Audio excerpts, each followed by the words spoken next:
The morning Sarah Martinez walked into the civilian firearms safety course at Riverside Training Academy, she had no idea that within 6 hours, a decorated Navy SEAL would hand her his personal sidearm and tell her she was born for this. She thought she was just fulfilling a work requirement. She had no clue she was about to discover a talent that would change everything. Before we jump back in, tell us where you're tuning in from, and if this story touches you, make sure you're subscribed, because tomorrow, I've saved something extra special for you. The fluorescent lights hummed overhead in Conference Room B of the Riverside Training Academy, casting harsh shadows across 23 folding chairs arranged in neat rows. Sarah Martinez sat in the back corner, laptop balanced on her knees, stealing glances at her work emails while trying to look engaged in the mandatory safety briefing. As a risk assessment analyst for Morrison Insurance, she'd been required to complete firearms safety training before the company would approve her field visits to high-risk client locations. It was just another box to check, another professional development requirement to satisfy. At 26, Sarah had built her career on methodical analysis and careful attention to detail. Her colleagues knew her as the woman who caught discrepancies others missed, who could spot patterns in data that revealed fraud schemes worth millions. But sitting in that sterile training room, surrounded by weekend warriors and hunting enthusiasts, she felt completely out of her element. The instructor, a middle-aged former police officer named Detective Williams, droned through basic safety protocols with the enthusiasm of someone who'd given the same presentation 1,000 times. "Always treat every firearm as if it's loaded," he recited, clicking through PowerPoint slides that looked like they hadn't been updated since 2005. "Never point the muzzle at anything you're not willing to destroy. Keep your finger off the trigger until ready to shoot."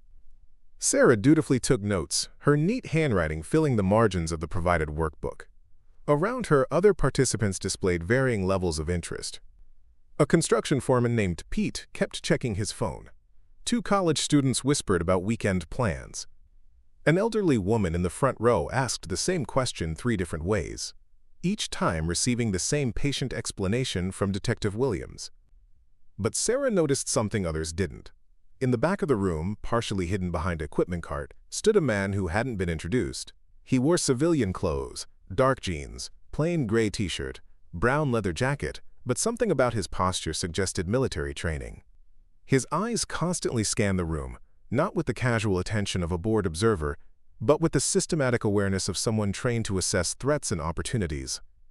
When Detective Williams announced the lunch break, most participants filed toward the cafeteria or their cars.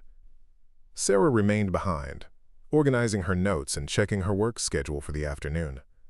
She barely noticed the stranger approach until his shadow fell across her notebook. "Excuse me," he said, his voice carrying the controlled modulation of someone accustomed to giving orders. "I couldn't help but notice your note-taking technique." Sarah looked up, taking in the man's appearance more carefully. Mid-30s, athletic build, close-cropped dark hair with threads of premature gray at the temples. His face was weathered in a way that suggested outdoor work, but his eyes held an intelligence that went beyond simple experience. "I'm sorry?" she replied, uncertain where this conversation was heading. He gestured toward her notebook, where she'd created detailed diagrams of proper grip positions, sight alignment, and trigger control, annotated with cross-references to relevant safety protocols. Most people in these courses just write down what they hear. You're analyzing the information, breaking it into logical components, identifying the relationships between different principles. Sarah felt heat rise in her cheeks. "I guess I have a habit of overthinking things. Occupational hazard." "What's your occupation?" "Risk assessment.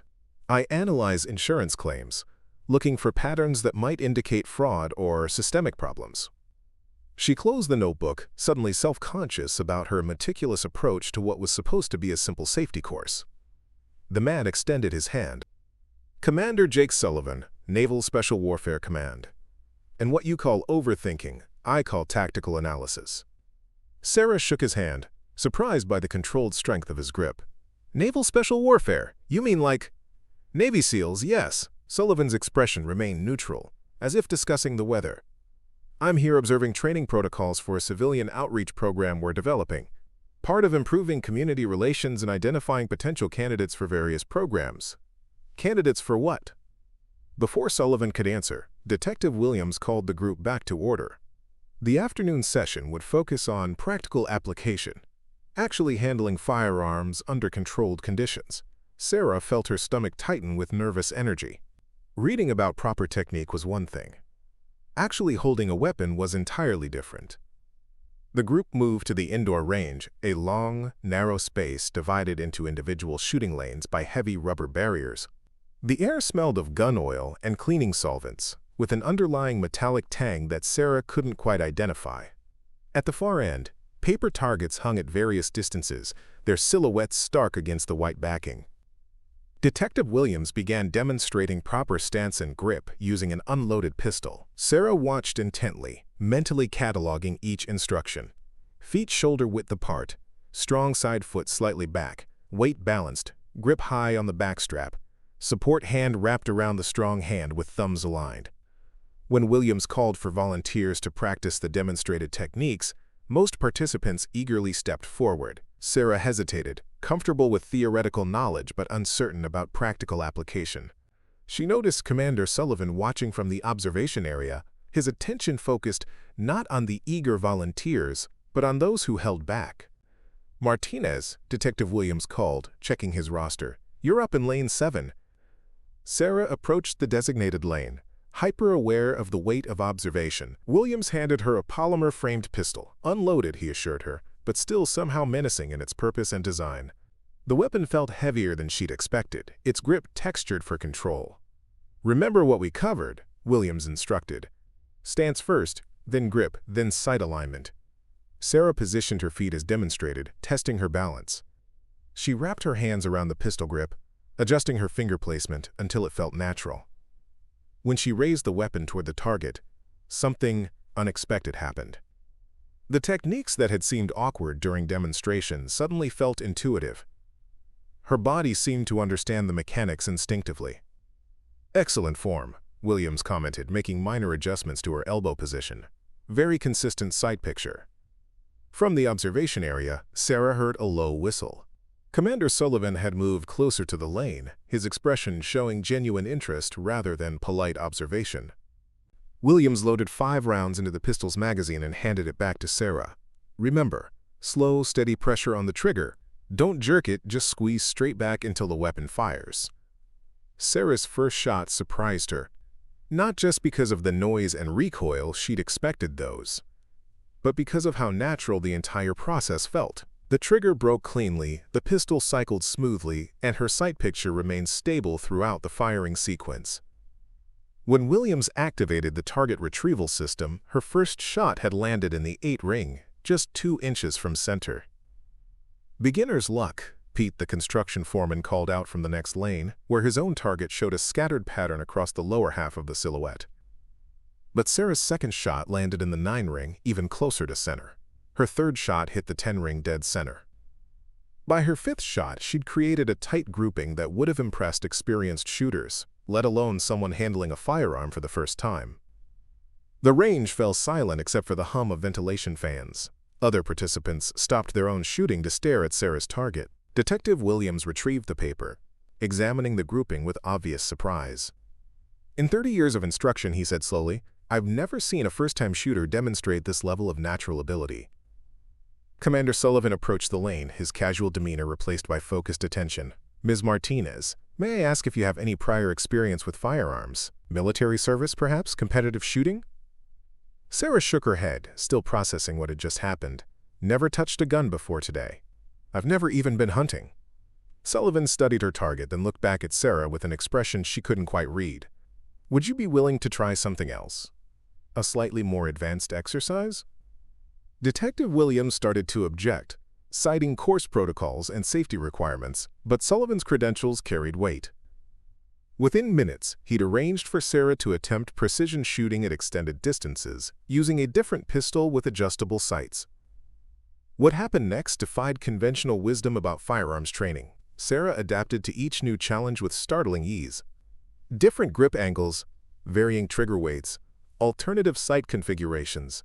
None of it seemed to affect her natural ability to place shots exactly where she intended.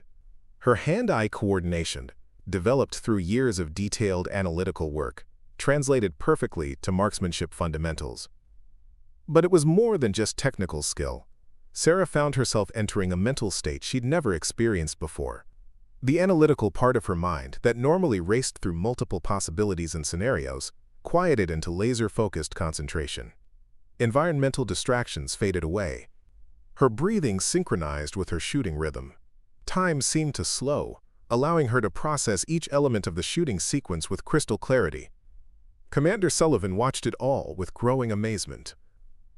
During a brief break, he pulled Detective Williams aside for a whispered conversation that Sarah couldn't overhear. When they returned, Sullivan's expression had shifted from surprise to something that looked almost like excitement.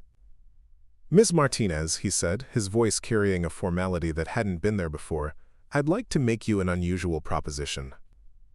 Would you be willing to extend your training session by a few hours? There are some additional evaluations I'd like to conduct if you're interested." Sarah glanced at her watch, calculating work obligations and evening commitments. Her logical mind insisted this was just a safety course, a professional requirement to be completed and forgotten. But something deeper, some instinct she didn't fully understand, urged her to accept. What kind of evaluations? Sullivan's smile was subtle, but unmistakable. The kind that might change how you think about your capabilities. The afternoon sun slanted through the range windows as Sarah made her decision. She had no way of knowing that in accepting Sullivan's proposition, she was taking the first step toward a future she'd never imagined. All she knew was that for the first time in her carefully planned life, she was about to venture into completely uncharted territory. And somehow, that felt exactly right. Preparing and narrating this story took us a lot of time, so if you are enjoying it, subscribe to our channel. It means a lot to us. Now back to the story. Commander Sullivan led Sarah through a side door she hadn't noticed earlier, down a corridor that smelled of metal polish and fresh paint. The civilian training facility was larger than she'd realized, extending beyond the basic classroom and range into what appeared to be a professional-grade, tactical training complex. "I should mention," Sullivan said as they walked, "this facility hosts multiple programs. The civilian safety courses are just one component. We also conduct advanced law enforcement training, military contractor evaluations, and specialized skill assessments." They entered a control room, overlooking a more sophisticated range than the one Sarah had just left. Banks of monitors displayed real-time data, wind speed, humidity, temperature, lighting conditions. The range itself stretched nearly 200 yards, with targets that could be moved electronically to various distances and configurations. "This is impressive," Sarah said, studying the setup, "way beyond what I expected for a basic safety course." "The basic course was your introduction," Sullivan replied, settling into a chair at the control console. "This is where we separate natural ability from trained skill." A woman in tactical gear emerged from an equipment room, carrying a rifle case and wearing the confident expression of someone comfortable with weapons. She was tall, athletic, with short blonde hair and eyes that missed nothing. "Sarah Martinez, meet Sergeant First Class Rebecca Torres, Army Special Forces. She'll be conducting your marksmanship evaluation." Torres extended a firm handshake. "Heard you created quite a stir in the basic range. Commander Sullivan doesn't get excited easily, so you must have done something right." "I honestly don't know what I did," Sarah admitted. "Everything just felt intuitive, I guess." "Intuition is good," Torres said, opening the rifle case. "But intuition without fundamentals doesn't scale. We're going to test whether your natural ability extends beyond basic pistol shooting." The rifle Torres withdrew was unlike anything Sarah had seen in movies or television. Sleek, modern, with an adjustable stock and sophisticated optics that looked more like scientific instruments than simple sights. "This is a precision rifle system used by military and law enforcement snipers," Torres explained, checking the weapon's condition with practiced efficiency. "Effective range extends well beyond what you'll shoot today, but it requires completely different techniques than pistol shooting." Sarah felt a flutter of nervousness. The pistol had felt manageable, almost familiar, despite being new. This rifle looked like it belonged in the hands of highly trained professionals, not insurance analysts from suburban Phoenix. "Before we begin," Sullivan interjected from the control booth, "I want you to understand that this evaluation is completely voluntary. Nothing we do here affects your basic safety certification. You can stop at any time." "What exactly are you evaluating me for?" Sarah asked. Torres and Sullivan exchanged a look that suggested they'd discuss this privately. There are civilian contractor positions that require advanced marksmanship skills, Sullivan said carefully. Security consulting, protective services, specialized training roles. Most candidates require months or years of training to reach minimum competency levels. If you demonstrate exceptional natural ability, it could open doors to career opportunities you've never considered. Sarah processed this information through her analytical framework. Career opportunities meant financial potential, professional growth, the chance to apply her skills in new contexts. But it also meant venturing far from her comfortable, predictable insurance career. Let's see what happens, she decided. Torres led her to a shooting position equipped with a sophisticated rest system. The target, visible through spotting scopes, was a precise geometric pattern placed at 100 yards, much farther than her pistol shots. Rifle shooting requires different fundamentals, Torres began. Body position, breathing control, sight picture, trigger control. Everything is more critical because distances are greater and targets are smaller. She demonstrated proper prone shooting position, explaining how bone support was more important than muscle tension, how breathing patterns affected accuracy, how the natural respiratory pause provided the optimal moment for shot release. Sarah absorbed every detail, her analytical mind categorizing the information into logical frameworks. But when she settled behind the rifle and peered through the magnified optic, something unexpected happened again. The theoretical knowledge seemed to integrate automatically with physical intuition.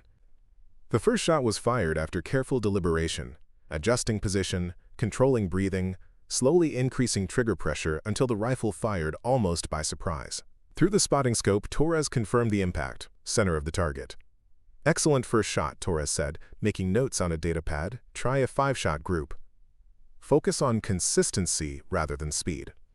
Sarah's second shot landed within an inch of the first. The third shot opened the group slightly, but still within what Torres described as, quote, professional standards. By the fifth shot, Sarah had created a grouping that would have been respectable for someone with months of training. This is unusual, Torres murmured, studying the target through high-powered optics. Your natural shooting platform is remarkably stable. Most beginners struggle with maintaining consistent position between shots. From the control booth, Sullivan's voice came through the intercom. Sarah, would you be willing to try moving targets? The electronic target system activated, presenting silhouettes that moved laterally across the range at varying speeds. Torres explained the principles of leading targets, calculating movement and projectile travel time, adjusting point of aim to compensate for target motion. Sarah's first moving target shot was a miss, but not by much. Her second attempt connected. By her 10th shot, she was hitting moving targets with a consistency that left both instructors exchanging significant looks. How long did you say you've been shooting? Torres asked. About 3 hours, Sarah replied, still focused on the target zone. Torres stopped taking notes and stared at her directly. 3 hours total, including the pistol work? Today was my first time touching any kind of firearm. The range fell silent except for the hum of ventilation systems. Torres set down her data pad and activated her radio. Control, this is range 2. I need Major Blackwood down here immediately. Within minutes, a stern-faced man in military dress uniform appeared. Major Daniel Blackwood carried himself with the bearing of someone accustomed to command, but his expression showed genuine curiosity rather than routine inspection. Sergeant Torres reports some unusual results, he said without preamble. Show me. Torres briefed the major on Sarah's performance, displaying targets and reviewing recorded data. Blackwood studied everything with the methodical attention of someone evaluating strategic intelligence. Ms. Martinez, he said finally, would you be willing to attempt one more evaluation, something significantly more challenging? Sarah looked between the three military professionals, reading excitement barely contained beneath their professional demeanor. Whatever they had in mind was important enough to bring in higher-ranking supervision. What kind of challenge? Blackwood gestured toward a different range, visible through reinforced windows. Long-range precision shooting. Targets at distances where environmental factors become critical: wind, temperature, atmospheric pressure. The kind of shooting that typically requires specialized training and extensive practice. How long range are we talking about? 400 yards to start, potentially extending to 600 if initial results warrant it. Sarah felt her pulse quicken. 400 yards seemed impossibly far, like trying to thread a needle from across a football field. But the same instinct that had urged her to accept Sullivan's original proposition whispered that she should push forward. What happens if I can do it? If you can consistently hit targets at those distances with minimal training, Blackwood replied, we'll need to have a very different conversation about your future. The implication hung in the air like a challenge and a promise. Sarah was beginning to understand that this wasn't just about discovering a hidden talent. These military professionals were evaluating her for something specific, something that required capabilities far beyond civilian marksmanship courses. As they prepared to move to the long-range facility, Sarah caught sight of her reflection in the control room windows. The woman looking back at her still wore the conservative business attire of an insurance analyst, but something in her expression had changed. There was a confidence there that hadn't existed that morning, a sense of possibility that extended far beyond anything she'd previously imagined. She was about to discover just how far that possibility could take her. And for the first time in her methodical, carefully planned life, the uncertainty felt like an adventure rather than a risk. The long-range facility was unlike anything Sarah had expected. It looked more like a scientific laboratory than a shooting range, with computer stations monitoring environmental conditions in real time and sophisticated optics that could track projectiles in flight. As Major Blackwood began explaining the complexities of long-range precision shooting, Sarah realized she was no longer just taking a safety course. She was being evaluated for something much more significant, something that could change the entire trajectory of her life. The question was she ready for that kind of change? The long-range facility felt like stepping into mission control at NASA. Computer screens displayed real-time atmospheric data, wind speed and direction at multiple elevations, barometric pressure, temperature gradients, even humidity levels that could affect bullet trajectory. Sarah found herself studying the information with the same analytical intensity she brought to insurance fraud investigations. Most shooters spend years learning to read environmental conditions, Major Blackwood explained, noticing her attention to the data displays. Wind is the biggest variable. A 5-mile-per-hour crosswind at 400 yards can push a bullet several inches off target. Sarah nodded, her mind automatically calculating variables and relationships. So you have to compensate by aiming into the wind? Like leading a moving target, but for environmental factors instead of target movement? Sergeant Torres looked up from the rifle she was assembling. Exactly, but it's more complex than simple offset. You have to account for wind changes at different distances, varying terrain effects, even the Coriolis effect at extreme ranges. The rifle Torres was preparing looked like something from a science fiction movie. The scope alone was larger than many of the weapons Sarah had seen earlier, and the entire system was mounted on a bipod that could be adjusted with precision measurements. This is a .308 caliber precision rifle system, Torres explained, running through her pre-firing checklist. It's what military snipers use for medium to long-range engagements. Effective range exceeds 800 yards in the right hands. Commander Sullivan emerged from the control booth carrying a tablet computer and wearing an expression Sarah couldn't quite read. Before we begin, he said, I need to ask you some questions about your background, information that wasn't covered in your basic training paperwork. Sarah felt a flutter of concern. What kind of questions? Family history, education, psychological profiles, security clearance eligibility. The kind of background investigation required for certain types of employment. Employment with who? Sullivan exchanged glances with Major Blackwood before answering. Let's see how you perform first. Then we'll discuss opportunities. The evasiveness felt deliberate, but Sarah's curiosity had been thoroughly engaged. Whatever they were evaluating her for clearly went far beyond civilian contractor work. On tribe, Torres led her to the firing position, a sophisticated setup that looked more like a scientific instrument than a shooting station. The rifle was mounted on adjustable rests, with computer displays showing ballistic calculations and environmental corrections. At 400 yards, precision becomes everything, Torres explained. Your pistol shooting demonstrated natural hand-eye coordination and stress management. Rifle shooting at 100 yards showed you can adapt to different weapon systems. But long-range precision shooting requires mathematical thinking combined with physical skill. Sarah settled behind the rifle, adjusting the stock length and scope position until everything felt comfortable. The target, barely visible as a small square through the powerful optic, seemed impossibly distant. "The computer will provide ballistic solutions," Torres continued, "but you need to understand what the numbers mean. Range, 400 yards. Wind, 3 miles per hour from left to right. Temperature, 72 degrees. The scope is already zeroed, but you'll need to dial in elevation adjustment for the distance." Sarah studied the scope's adjustment turrets, each click representing a precise measurement of bullet trajectory compensation. The mathematical relationships reminded her of the statistical models she used in fraud detection, multiple variables requiring systematic analysis to reach accurate conclusions. Her first shot at 400 yards missed the target entirely. Torres used a spotting scope to determine the impact point, calling out corrections. 2 feet low, 1 foot right. Adjust elevation up 6 clicks, windage left 2 clicks. Sarah made the adjustments, recalculated her aim point, and fired again. This shot hit the target but low and to the left of center. "Better. You're learning the system. Try again with the same settings but adjust your natural point of aim slightly." The third shot hit closer to center. The fourth shot was even better. By her 8th shot, Sarah was consistently hitting the center ring of the target, demonstrating the kind of precision that typically required months of training. "Outstanding adaptation," Major Blackwood observed from the control station. "Most students struggle with environmental adjustments for weeks. You're making systematic corrections like someone with extensive experience." Torres increased the challenge, moving the target to 500 yards and introducing varying wind conditions. Sarah approached each shot methodically, studying the environmental data, calculating adjustments, and executing with growing confidence. But it was during the 500-yard shooting that something extraordinary happened.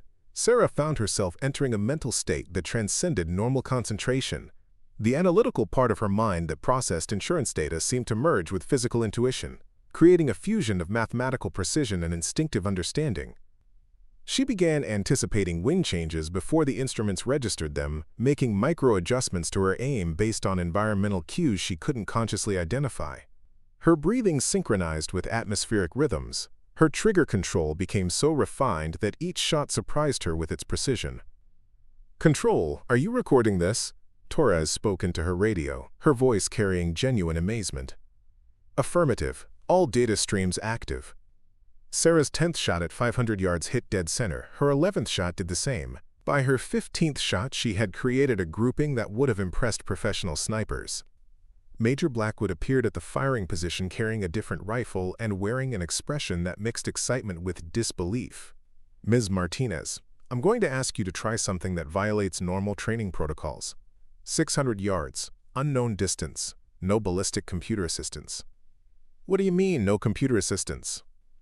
"I want you to estimate the range visually, calculate environmental corrections mentally, and engage the target using pure observation and instinct." Sarah felt her pulse quicken. Everything up to this point had been challenging but manageable because she'd had technological assistance. Now they were asking her to rely entirely on skills she didn't know she possessed. The new rifle was heavier, with a more powerful scope and no electronic assistance. The target at 600 yards was barely visible, even through high magnification, a small geometric shape that required perfect precision to hit consistently. "Take your time," Torres advised. "Study the terrain. Feel the wind. Trust your instincts." Sarah settled behind the rifle and began her analysis. The target appeared impossibly small, but she forced herself to break down the problem systematically. Range estimation based on target size and environmental references. Wind assessment using vegetation movement and thermal indicators. Atmospheric conditions based on visual clarity and temperature effects. Her first shot at 600 yards, calculated entirely through observation and instinct, hit the target ring. The range fell completely silent. Her second shot hit closer to center. Her third shot was nearly perfect. "Jesus Christ," Torres whispered, lowering her spotting scope. "Control, confirm those impacts." Confirmed. 3 shots, 3 hits, all within the precision ring at 600 yards. Major Blackwood set down his radio and stared at Sarah with an expression she couldn't interpret. "Ms. Martinez, in 23 years of military service, I have never witnessed anything like what you just demonstrated." Sarah lifted her head from the scope, suddenly aware that everyone in the facility had stopped what they were doing to observe her performance. The weight of their attention felt heavier than the rifle in her hands. What exactly did I just demonstrate? Commander Sullivan approached the firing position carrying a folder marked with security classifications Sarah didn't recognize. You just demonstrated capabilities that typically require 2 years of specialized training to develop. Natural marksmanship ability at levels we see maybe once in 1,000 candidates. Candidates for what? Sullivan opened the folder, revealing documents that looked like government contracts and security clearance applications. Ms. Martinez, how would you feel about a career change? Something that would put your analytical skills and newly discovered physical abilities to use in ways that matter on a national security level? Sarah stared at the documents, processing implications that extended far beyond anything she'd imagined when she'd walked into the civilian safety course that morning. The careful, predictable world of insurance analysis suddenly seemed very small compared to possibilities she was only beginning to understand. What kind of career change are we talking about?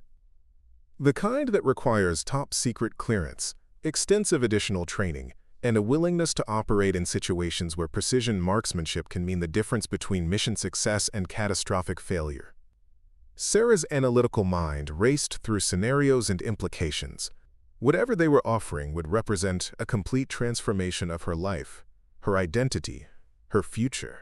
But as she looked at the target 600 yards away, where 3 precise shots proved she possessed capabilities she'd never suspected, one thing became perfectly clear. Her old life had just ended, and something far more significant was about to begin.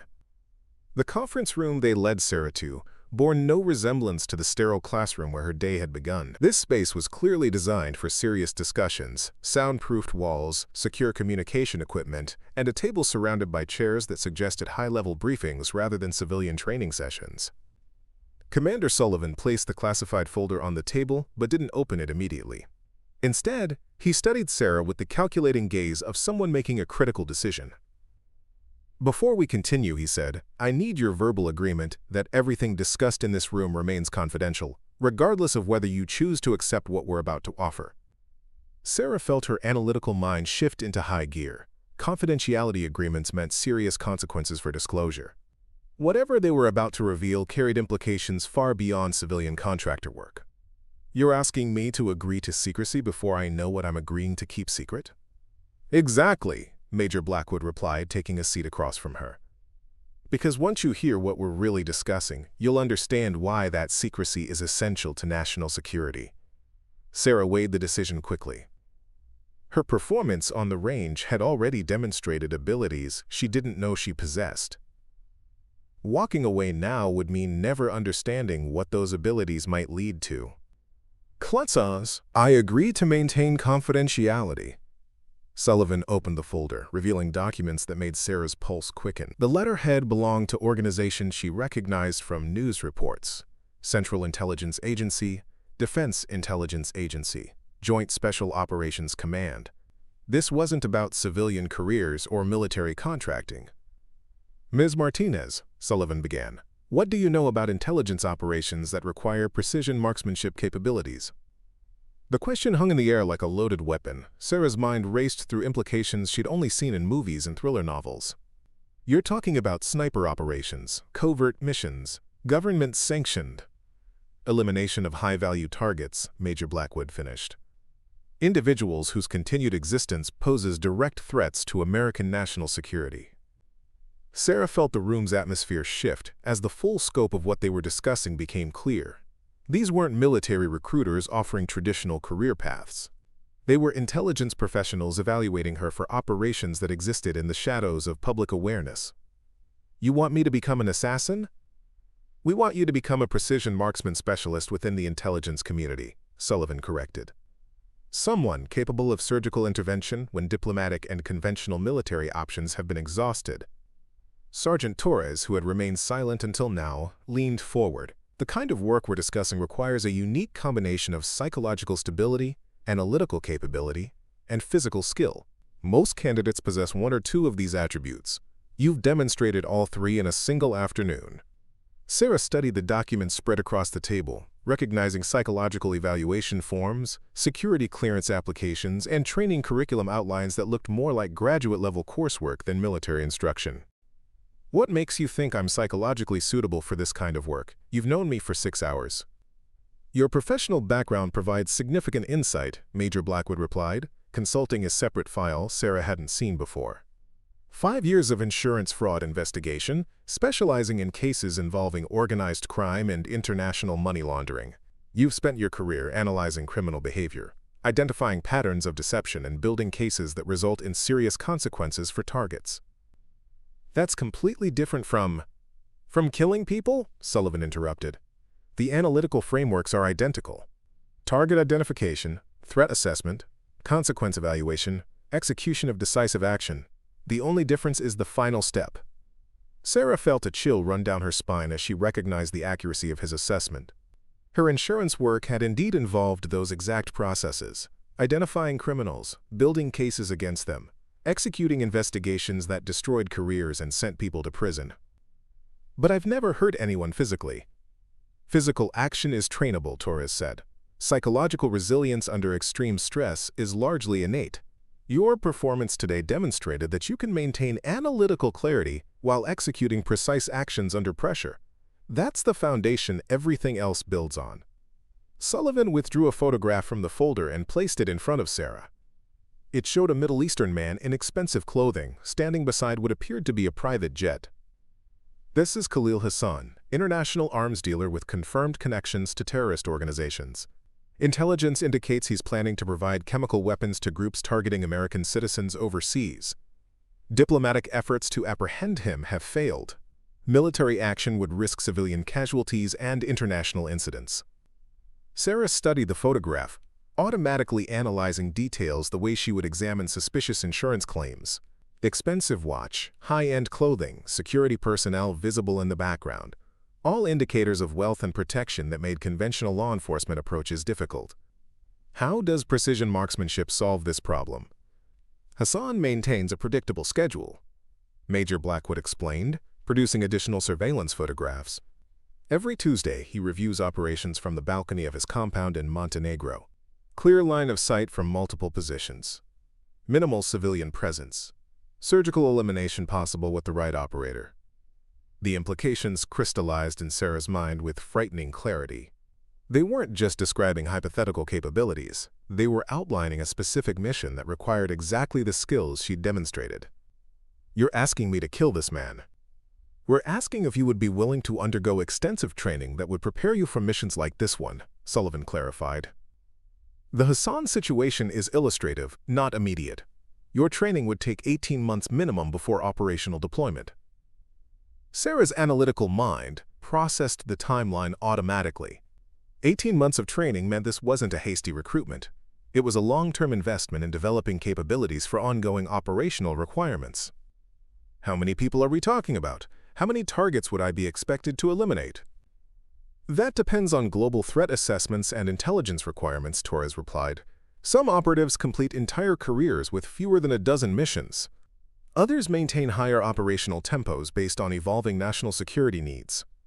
Sarah stared at the photographs, trying to reconcile the man in expensive clothing with the abstract concept of threat to national security. Her insurance work had taught her that most criminals looked completely ordinary, that the most dangerous individuals often appeared successful and respectable. What happens if I refuse? You return to your insurance career with full confidentiality protections, Sullivan said. This conversation never happened. Your exceptional marksmanship abilities remain your personal knowledge. And if I accept? You undergo the most intensive training program in the intelligence community: marksmanship, surveillance, foreign languages, cultural immersion, psychological conditioning. You become one of the most highly trained individuals in government service. Major Blackwood leaned back in his chair, studying Sarah's expression. I should mention that compensation for this work reflects its specialized nature. Starting annual salary exceeds $200,000, with substantial performance bonuses and benefits packages that include lifetime healthcare and retirement security. The financial numbers hit Sarah like physical impacts. Her current insurance salary barely reached $60,000 annually, with minimal benefits and uncertain career advancement prospects. The economic transformation alone would be life-changing. But as she studied the photographs of Khalil Hassan, other considerations demanded attention. This man allegedly supplied weapons that killed innocent people. Her analytical skills could help identify and eliminate threats that conventional law enforcement couldn't touch. What about legal protections if something goes wrong during a mission? Full legal immunity under classified presidential directives, Sullivan replied. Your actions would be authorized at the highest levels of government. Legal consequences would be impossible. Sarah felt herself standing at a crossroads that would define the rest of her existence. Continue her predictable insurance career, or accept training for work that could impact global security situations. I need time to think about this. Understandable, Major Blackwood said, closing the folders. But I should mention that opportunities like this rarely remain open indefinitely. Your unique combination of capabilities makes you an exceptional candidate, but operational requirements don't wait for extended deliberations. As they prepared to leave the conference room, Sullivan handed Sarah a business card with only a phone number printed on it. If you decide to accept our offer, call this number within 72 hours. If you decide against it, destroy the card and forget this conversation ever happened. Sarah pocketed the card, feeling its weight like a loaded weapon. Outside the conference room windows, the afternoon sun was setting over a world that suddenly seemed far more complex and dangerous than it had that morning. She was no longer just Sarah Martinez, insurance analyst. She was someone who had discovered capabilities that could alter the course of international conflicts. The question was, what was she going to do with that knowledge? Sarah drove home through Phoenix traffic in a daze, the business card burning like a coal in her jacket pocket. The familiar landscape of strip malls and suburban developments seemed surreal after spending the afternoon in a world of classified briefings and international assassination missions. Every red light gave her mind another opportunity to spiral through the implications of what she'd been offered. Her apartment complex looked exactly the same as it had that morning. Beige stucco buildings arranged around a courtyard with a small pool that nobody ever used. But as Sarah climbed the stairs to her second-floor unit, she felt like she was viewing someone else's life from the outside. The apartment itself reflected her methodical nature, organized, efficient, unremarkable. Insurance fraud case files stacked neatly on her dining table, a calendar on the refrigerator marking routine appointments and deadlines, everything in its proper place. The life of someone who planned carefully and avoided unnecessary risks. Sarah made herself dinner mechanically, grilled chicken, steamed vegetables, brown rice, while her mind replayed fragments of the afternoon. Commander Sullivan's calculating gaze. The weight of the precision rifle. The impossible distance of that 600-yard target. Major Blackwood's matter-of-fact description of eliminating threats to national security. She tried to watch television, but every news story seemed to take on new significance. Reports of international terrorism, arms dealing, diplomatic failures that left dangerous people beyond the reach of conventional law enforcement. Problems that might require the kind of surgical solution her newly discovered abilities could provide. At 11 p.m., Sarah gave up on sleep and opened her laptop. If she was going to make this decision rationally, she needed information beyond what they'd told her in that conference room. She started with research on the organization Sullivan had mentioned, CIA, DIA, Joint Special Operations Command. Public information was limited, but congressional testimony and academic studies painted a picture of intelligence operations that existed in legal gray areas, authorized by classified presidential directives that bypassed normal oversight mechanisms. Next, she researched precision marksman specialists within the intelligence community. Again, specific information was scarce, but military publications and defense contractor websites suggested a small, elite community of operators who provided capabilities that conventional forces couldn't deliver. The financial aspects were easier to verify. Defense Department salary scales for specialized civilian contractors confirmed that compensation in the $200,000 range was standard for high-level technical positions requiring security clearances and unique skills. By 2 a.m., Sarah had filled a legal pad with notes, analysis, and decision matrices that looked like the risk assessments she prepared for insurance fraud cases. But this wasn't about financial liability or corporate exposure. This was about fundamentally altering who she was and what her life would become. She made coffee and continued her analysis, approaching the decision with the same methodical framework she used for complex fraud investigations. Benefits, risks, alternatives, probability assessments, long-term consequences. Night 2 dos socks benefits. Asterisk financial security beyond anything her insurance career could provide. Utilization of capabilities she'd never known she possessed. Work that could have genuine impact on national security. Professional challenge that would test her abilities at the highest levels. Labor risks. Asterisk. Personal danger in operational environments. Psychological consequences of taking human lives. Legal exposure if operations were compromised or disavowed. Social isolation required by security classifications. Non-legal alternatives. Asterisk. Continue her insurance career with the knowledge that she possessed extraordinary capabilities she wasn't using. Explore civilian marksmanship competition or law enforcement training. Accept a compromised position that utilized her analytical skills without the extreme elements of intelligence work. But as Sarah worked through her decision matrix, she kept returning to the photograph of Khalil Hassan and Sullivan's description of chemical weapons being provided to terrorist organizations. Her insurance work had taught her to think in terms of consequences. What happened when dangerous people were allowed to operate without effective opposition? At 4 a.m. her phone rang. The caller ID showed her office number, which made no sense at that hour. Sarah answered cautiously. Ms. Martinez? This is Agent Patricia Chen, Federal Bureau of Investigation. The voice was crisp, professional, completely serious. I apologize for the unusual hour, but I need to speak with you urgently about activities you may have participated in today. Sarah's blood went cold. What kind of activities? Ma'am, I'm going to need you to remain calm and answer my questions carefully. Have you had contact today with individuals claiming to represent military or intelligence organizations? The question felt like a trap, but Sarah's analytical mind kicked into gear.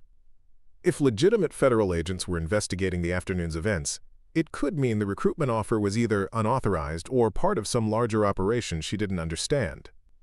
I attended a civilian firearms safety course. There were military personnel present as instructors. Ma'am, we have information suggesting you may have been exposed to a recruitment operation that's under federal investigation. I need you to avoid any further contact with these individuals until we can meet and discuss the situation. Sarah felt the carefully constructed world of the afternoon beginning to collapse. What kind of investigation? I can't discuss details over the phone, but your safety may be at risk. Can you meet me at the FBI field office this morning at 8 a.m.? After Agent Chen hung up, Sarah sat in her kitchen staring at the business card Sullivan had given her. Either she'd been recruited for legitimate intelligence work, or she'd been targeted by some kind of elaborate deception. Without more information, there was no way to determine which scenario was accurate. She tried to analyze the afternoon's events from this new perspective. Had anything seemed suspicious or inconsistent? The training facility had been sophisticated, but sophisticated equipment could be acquired by well-funded criminal organizations. The personnel had seemed professional, but professional demeanor could be trained and rehearsed. By 6 a.m., Sarah had developed a migraine from analyzing variables she couldn't properly evaluate. She showered, dressed in her most conservative business attire, and prepared to meet with the FBI agent who claimed her safety might be at risk. The Phoenix FBI field office was a fortress-like building downtown, surrounded by concrete barriers and staffed by agents who took security very seriously. Agent Chen turned out to be a slight Asian-American woman in her 40s, with intelligent eyes and the demeanor of someone accustomed to dealing with complex deceptions. Ms. Martinez, she began, leading Sarah to a conference room that felt familiar after the previous day's briefings. Thank you for coming in so quickly. What I'm about to tell you is part of an ongoing investigation that could have serious implications for your personal safety.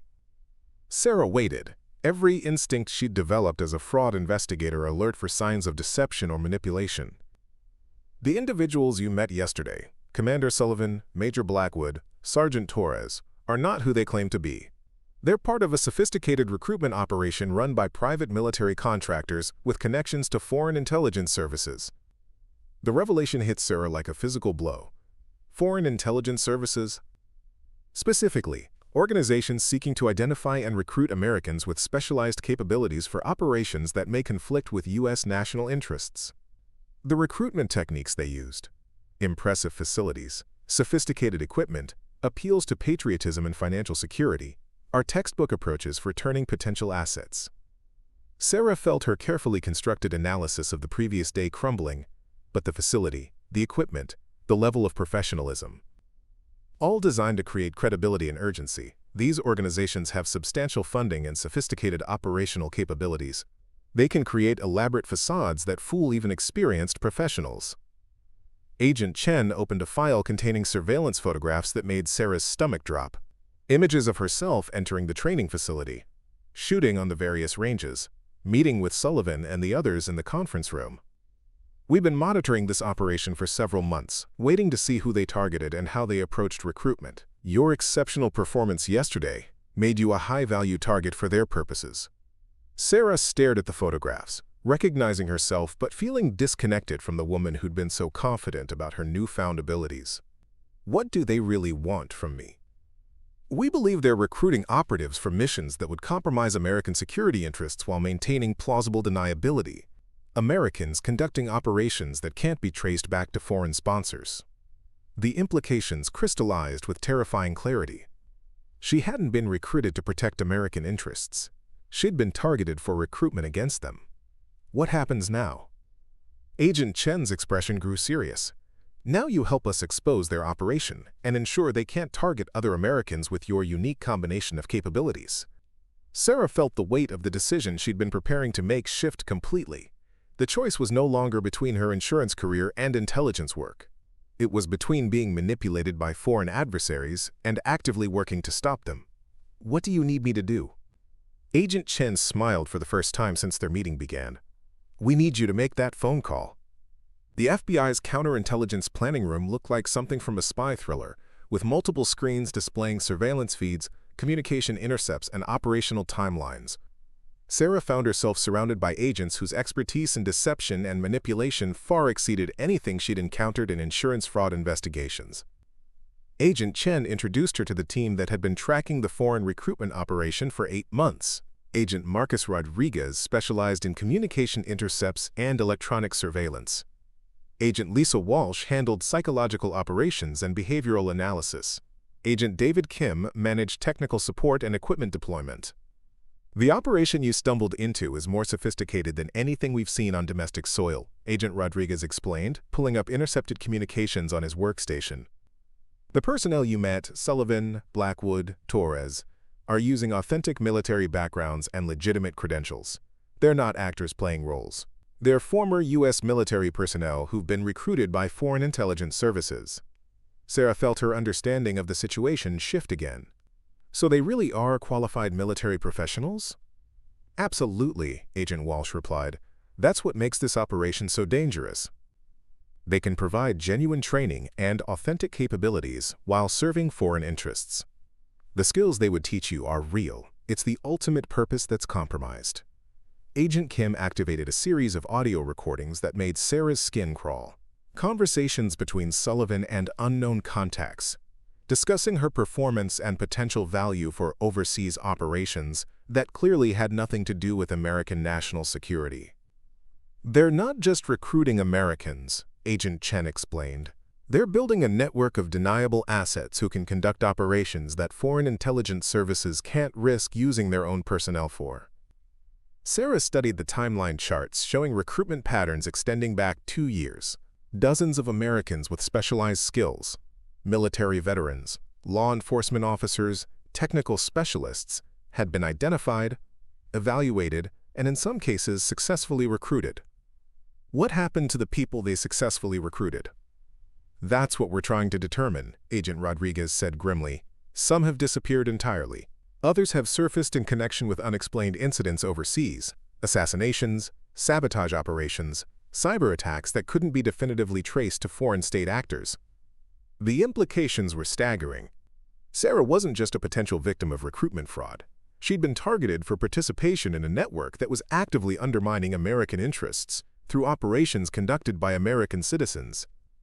The phone call you're going to make, Agent Walsh explained, will be monitored and recorded. We need you to express interest in their offer while gathering intelligence about their operational structure, training locations, and communication methods. Agent Kim handed Sarah a modified cell phone that looked identical to her personal device. This will transmit everything they say during your conversations. It will also allow us to track any locations they take you to and monitor any digital communications they attempt. Sarah examined the device, recognizing the same analytical precision she brought to insurance investigations. Every detail had been considered, every contingency planned for. What if they suspect I'm working with the FBI? That's a legitimate risk, Agent Chen acknowledged. But your genuine surprise and enthusiasm yesterday provides perfect cover. From their perspective, you're exactly what they're looking for. A talented individual with no intelligence training who's overwhelmed by the opportunity they're presenting. Agent Walsh opened a psychological profile that made Sarah uncomfortable with its accuracy. Your analytical background actually makes you ideal for this kind of deception. You're trained to observe details, recognize patterns, and maintain professional composure under pressure. But I've never done undercover work. You've spent 5 years investigating fraud, Agent Rodriguez pointed out. You've interviewed criminals, analyzed deceptive financial records, and built cases against people who were actively trying to hide their activities. This is the same skill set applied to a different context. Sarah felt the weight of responsibility settling on her shoulders. The decision she'd been struggling with all night had transformed into something much more significant. She wasn't choosing between career paths. She was being asked to serve her country in a way she'd never imagined. When do I make the call? Agent Chen checked her watch. Their deadline is 68 hours from now. We want you to call within the next 4 hours while your apparent enthusiasm is still fresh and they haven't had time to develop doubts about your recruitment. The team spent the next 2 hours drilling Sarah on the conversation she needed to have. Express genuine excitement about the opportunity. Ask specific questions about training timelines and locations. Show appropriate concern about security and confidentiality. Demonstrate the analytical thinking that had impressed them, while avoiding any questions that might suggest law enforcement knowledge. Agent Walsh provided psychological coaching on maintaining the right emotional tone. Remember, from their perspective, you're someone who's just discovered extraordinary capabilities and been offered a life-changing opportunity. Your excitement should feel authentic because part of it is authentic. Sarah realized the truth in that assessment. Despite learning about the deception, she was still processing the reality of her marksmanship abilities and the possibilities they represented. Her genuine amazement at yesterday's performance would provide perfect cover for the enthusiasm she needed to project. At 2 p.m., surrounded by FBI agents monitoring every electronic signal in the building, Sarah dialed the number Sullivan had given her. He answered on the first ring, as if he'd been waiting by the phone. Ms. Martinez, I was hoping to hear from you. Have you had time to consider our discussion? Sarah took a breath, channeling the excitement she'd felt before learning the truth about his identity. I have, and I'm very interested. What you showed me yesterday, what I discovered about my capabilities, it's changed how I think about everything. I'm glad to hear that. Your performance was truly exceptional, and we believe you have enormous potential for this kind of work. I do have some questions about the training process and timeline. Of course. Why don't we meet this evening to discuss specifics? There are additional details I can share once you've made a firm commitment to the program. Sarah glanced at Agent Chen, who nodded encouragingly. That would be perfect. Should I come back to the training facility? Actually, let's meet somewhere more private. Are you familiar with the Desert Mountain Resort? There's a restaurant there called Elevation that's perfect for confidential discussions. Agent Kim was already pulling up information about the location on his computer. Remote, upscale, multiple exit routes. Exactly the kind of place intelligence operatives would choose for sensitive meetings. I can be there at 7, Sarah said, trying to sound eager rather than nervous. Excellent. Ms. Martinez, I want you to know that what we discussed yesterday represents just the beginning. The capabilities you demonstrated, combined with the right training and opportunities, could take you places you've never imagined. After ending the call, Sarah felt simultaneously exhilarated and terrified. She'd successfully initiated the next phase of the operation, but she was also stepping deeper into a world of deception that could become dangerous very quickly. Outstanding performance, Agent Walsh said, reviewing the recorded conversation. You sounded exactly like someone who's excited about a legitimate opportunity. Agent Chen began coordinating surveillance teams and technical support for the evening meeting. We'll have agents positioned throughout the resort, but you'll be essentially on your own during the actual conversation. Trust your instincts, gather as much intelligence as possible, and don't take any unnecessary risks. As the afternoon wore on, Sarah found herself mentally preparing for a role she'd never expected to play. Not just an insurance analyst who discovered unexpected abilities, but an FBI asset working to expose foreign intelligence operations on American soil. The woman who'd walked into a civilian safety course yesterday morning was gone forever. In her place was someone who understood that exceptional capabilities came with exceptional responsibilities. And as she prepared to meet Sullivan at a desert resort restaurant, Sarah realized she was no longer afraid of the transformation. She was embracing it.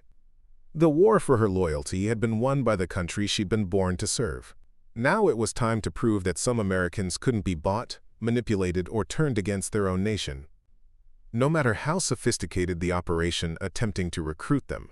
Desert Mountain Resort perched against the Sonoran landscape, like a mirage of wealth and exclusivity. Sarah drove through the security checkpoint at exactly 6:45 p.m., her modified phone transmitting her location to the FBI surveillance team positioned throughout the property.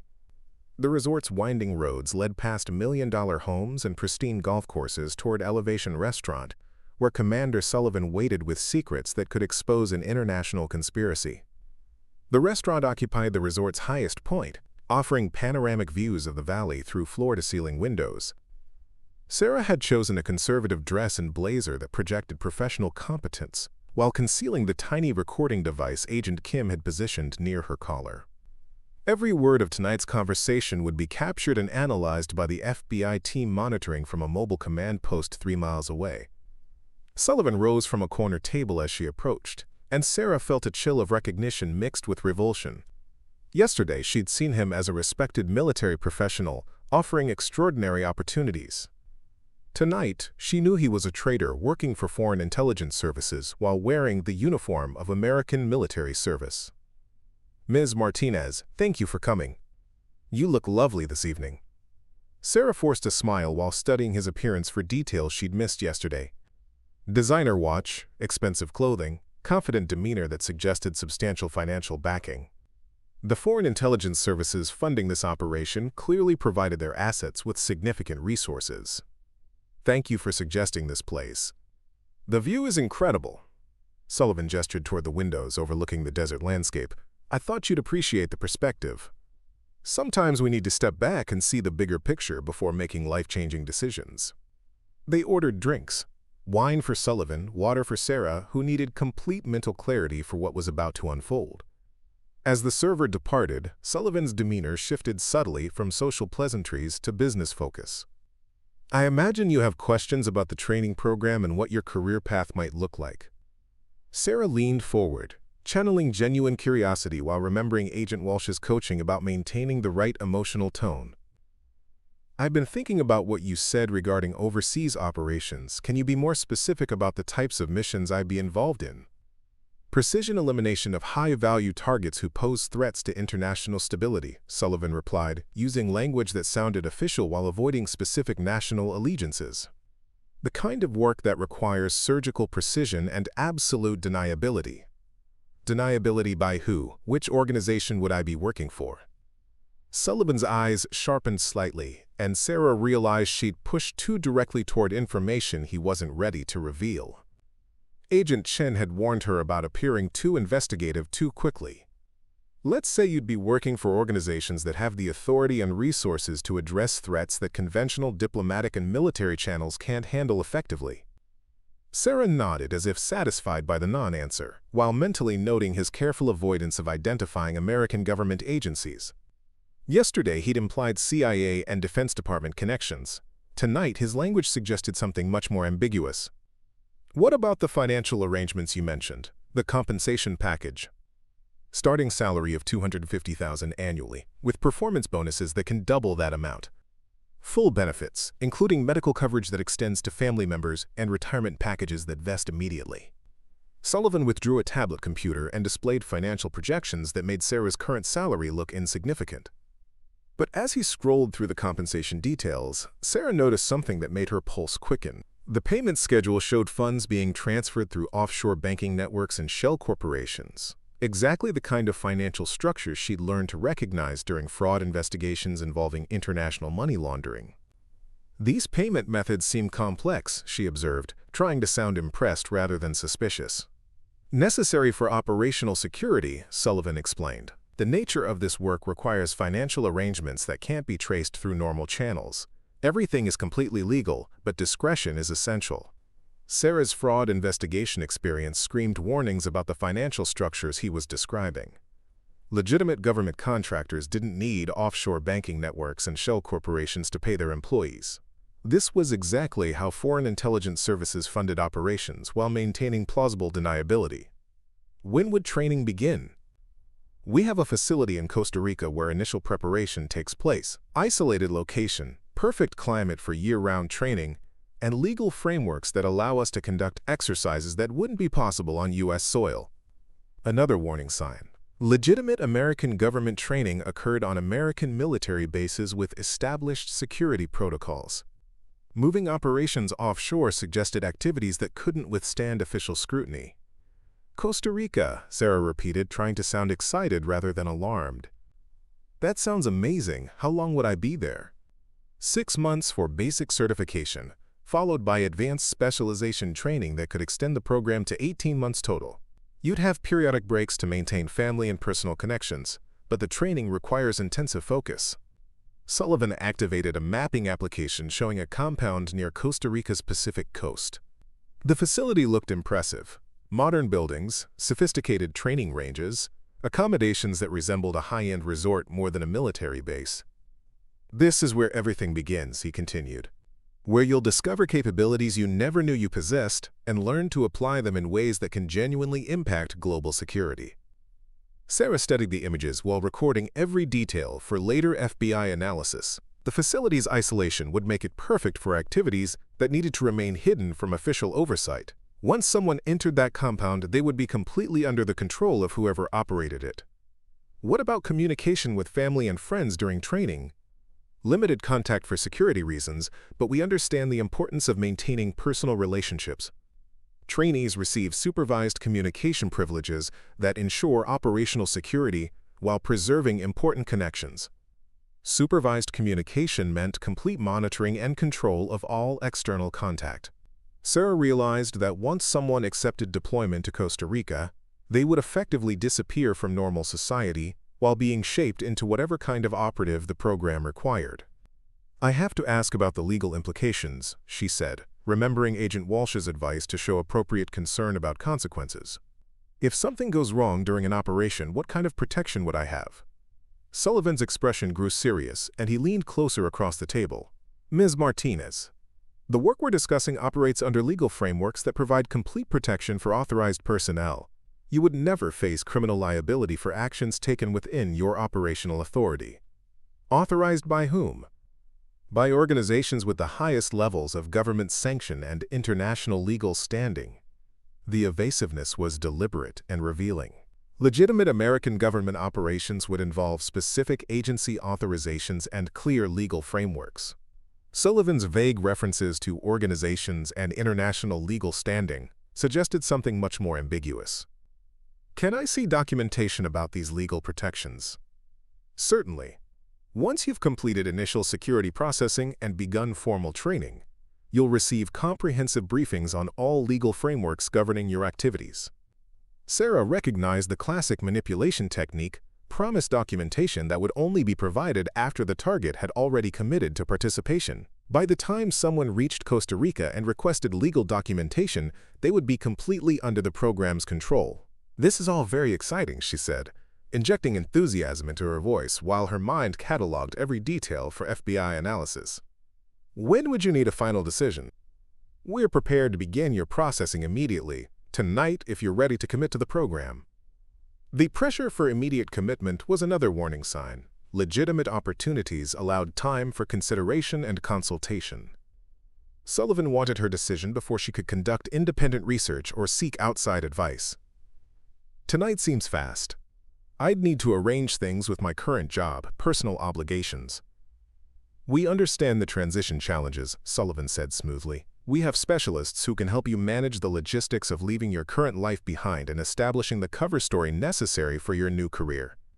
Cover story. Not transition planning or career change management, but deliberate deception about her activities and whereabouts. Sarah realized that accepting Sullivan's offer wouldn't just mean changing careers, it would mean disappearing from her current identity entirely. What kind of cover story? Extended overseas consulting assignment with an international security firm. Completely plausible given your analytical background, and it explains both your absence and your eventual return with enhanced financial resources. As Sullivan outlined the deception they'd constructed, Sarah understood the full scope of what she was being recruited for. Not just precision marksmanship training, but complete identity reconstruction designed to hide her participation in operations that couldn't withstand scrutiny from American law enforcement or intelligence agencies. "This is incredible," she said, maintaining her enthusiastic facade while processing the realization that she was sitting across from someone who specialized in making Americans disappear into foreign intelligence operations. "So what do you say, Ms. Martinez? Are you ready to discover what you're truly capable of?" Sarah looked into Sullivan's eyes and saw something that chilled her to the bone. Not the excitement of a recruiter offering legitimate opportunities, but the calculating satisfaction of a predator who believed his prey was about to walk voluntarily into his trap. "I'm very interested," she replied, knowing that her next words would either advance the FBI's investigation or put her in mortal danger. "But I need to understand one more thing before I commit completely."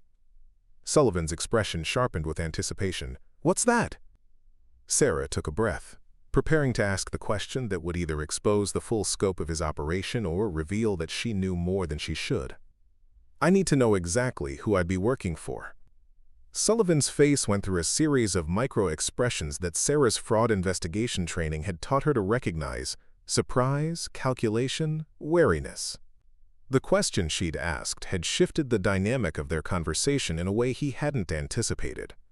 "Miss Martinez," he said carefully, "that's a very direct question." "It's a very important decision," Sarah replied, maintaining eye contact while her modified phone transmitted every word to the FBI surveillance team.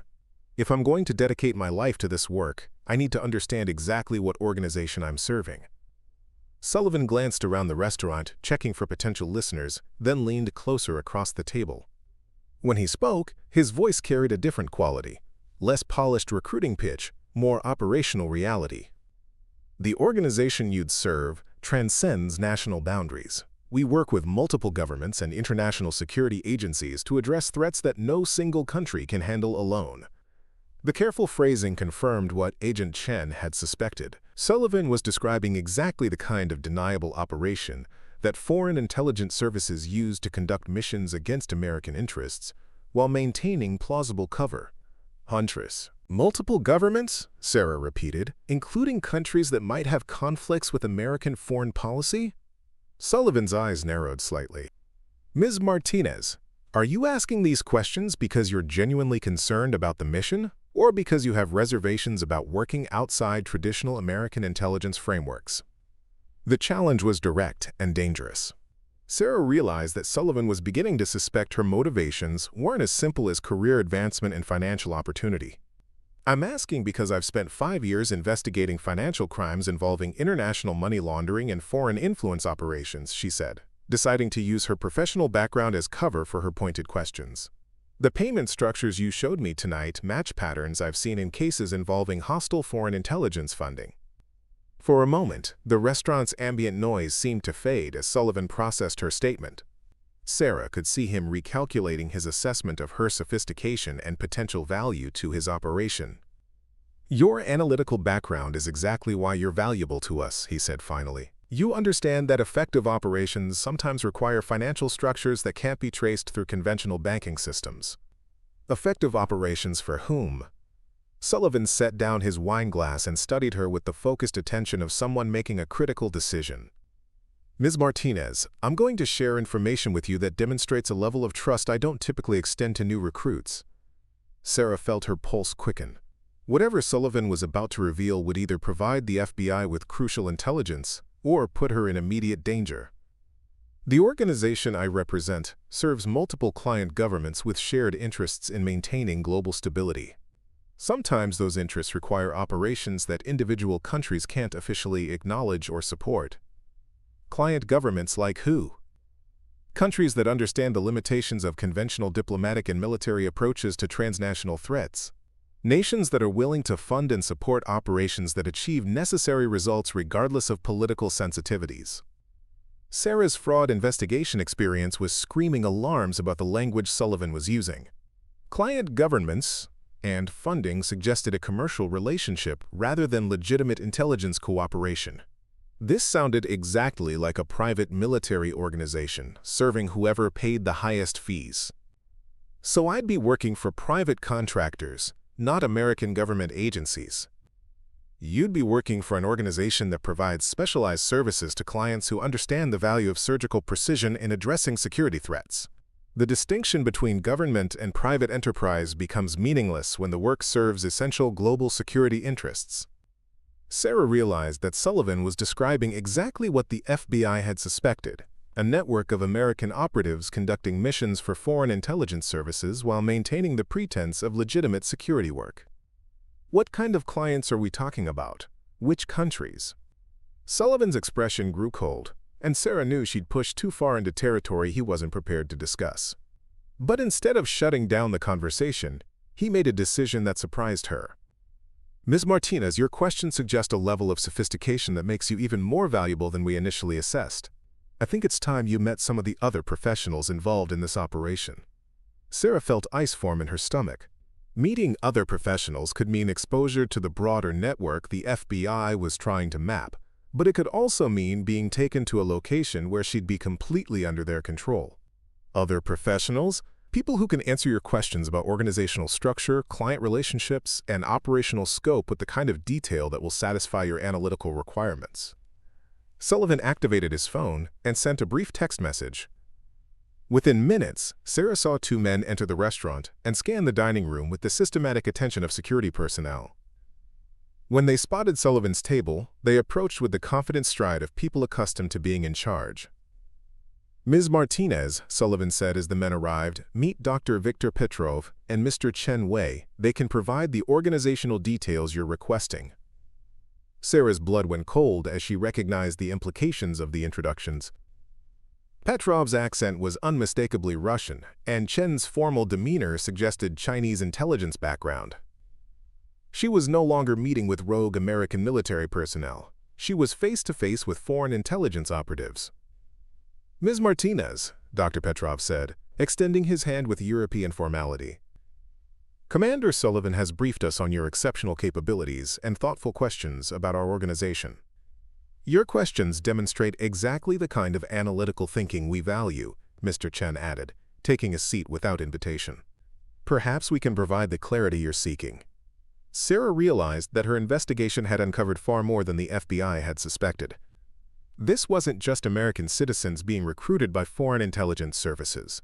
It was foreign intelligence officers operating directly on American soil, conducting recruitment operations in luxury restaurants while American law enforcement agencies struggled to track their activities.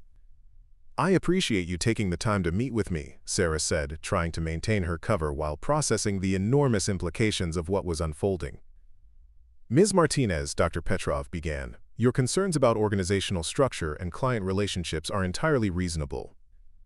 We represent a consortium of international security organizations with shared interests in maintaining global stability through targeted interventions.